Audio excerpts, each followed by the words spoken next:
nous ne le remarquons pas. Nous marchons dessus, le foulons aux pieds tous les jours. Pourtant, nous avons besoin de lui, comme l'air que nous respirons.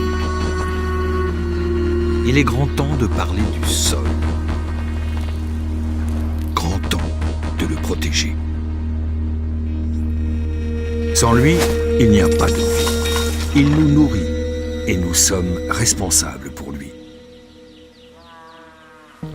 Le sol résulte de la dégradation progressive des roches sous l'action du soleil, du vent et de la pluie, des animaux et des plantes. C'est ainsi qu'en 2000 ans se crée une couche de 10 cm de sol fertile. 10 cm seulement en 2 millénaires. Un sol que nous épuisons en quelques années, perdu à jamais. Les forêts et les plantes protègent le sol. Chaque année pourtant, 13 millions d'hectares de forêts sont défrichés et les champs exploités de façon inadéquate. À cela s'ajoutent les monocultures et l'exploitation des versants. Après les récoltes, le sol reste nu, sans protection. Tout cela accélère considérablement l'érosion. 24 milliards de tonnes de sol fertile dissipées par le vent, emportées par les pluies. Rien qu'en 2011. Une perte de 3,4 tonnes par personne, tout âge confondu. L'érosion coûte à chacun d'entre nous 60 € par an, soit un total de 420 milliards d'euros à l'échelle mondiale. Une somme exorbitante. En outre, nos villes se développent à vive allure.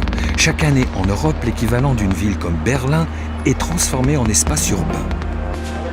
La moitié de ces espaces sont scellés. Plus rien n'y pousse.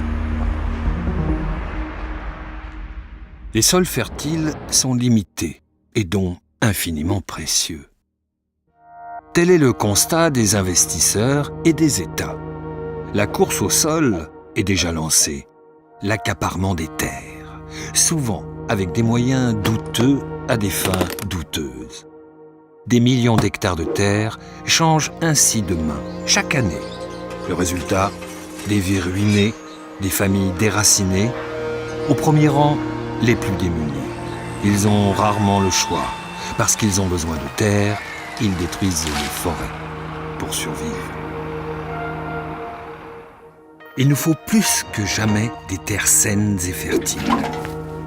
On estime que d'ici 2050, il y aura moitié moins de terres arables disponibles par tête d'habitant dans le monde.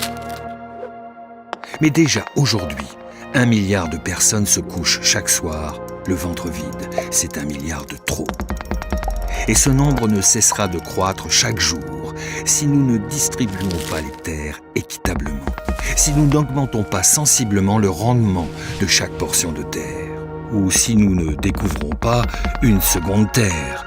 Mieux vaut cependant ne pas trop compter là-dessus. La question des sols mobilise trop peu notre attention, ou celle de nos décideurs politiques. Nous voyons les rayons de nos supermarchés bien remplis et croyons qu'il en sera toujours ainsi. Nous vivons à crédit, aux dépens des sols. Ils ne sont pourtant pas inépuisables. Si nous prélevons de l'argent sur un compte que nous n'alimentons jamais, un jour ce compte sera vide et notre crédit dépassé. Et nos sols seront épuisés.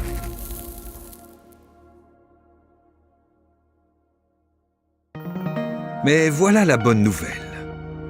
Nous savons depuis longtemps comment préserver le sol pour nos enfants. Rappelons-nous, le sol est une matière vivante, sensible, qui a besoin d'être choyée. Ce n'est pas une usine. Le droit à la terre, c'est un droit de tous. Ce droit doit être sauvegardé par la loi. Nous ne pouvons pas laisser notre fondement de la vie disparaître sous l'asphalte. Les cartes sont entre nos mains. Nous devons ouvrir les yeux et réussir à appliquer nos connaissances, afin de ne pas sentir un jour le sol se dérober sous nos pieds.